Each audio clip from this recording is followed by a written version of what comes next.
नेवासा विधानसभा निवडणुकीच्या रणधुमाळीनंतर नेवासा मतदारसंघात यंदा पहिल्यांदाच तिहेरी लढत होणार आहे। या होणाऱ्या लढतीत आपली बाजू स्पष्ट करत सामाजिक कार्यकर्ते संजय सुगदान यांनी विद्यमान आमदार शंकरराव गडाख यांना आपला पाठिंबा जाहीर केला आहे। नुसता पाठिंबा जाहीर न करता त्यांनी तालुक्यात गावोगावी घोंगडी बैठका घेण्यास देखील सुरुवात केली आहे। या घोंगडी बैठकींना तालुक्यातून मोठा प्रतिसाद मिळताना दिसत आहे।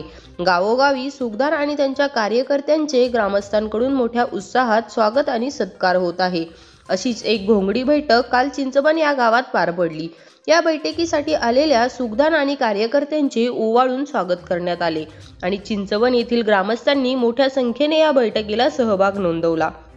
यावेळी किशोर काकडे, संजय जाधव, अरुण जाधव, अरुण शिंदे, नंदू चव्हाण, दत्तात्रय जाधव, बाळासाहेब मापारी, संजय शिंदे, अमोल जाधव, अशोक जाधव, अमित चव्हाण, रणजित चव्हाण, सोपान चव्हाण, रमेश जाधव, विजय जाधव, विलास माळी, भाऊसाहेब पवार, बाळासाहेब माळी, देवदान जाधव, प्रकाश जाधव, गोरख जाधव, राहुल निकम, कचरू खरात, राहुल जाधव, सुनील चव्हाण, राजू बनकर, कृष्णा गायकवाड, योगेश चव्हाण, सौरभ चव्हाण, गोकुळ राजपूत आणि चिंचवण येथील ग्रामस्थ मोठ्या संख्येने या बैठकीसाठी उपस्थित होते। नेवासा विधानसभेच्या ताज्या घडामोडींसाठी आताच आम्ही नेवास्कर न्यूजला सबस्क्राईब करून बेल आयकॉन दाबायला विसरू नका।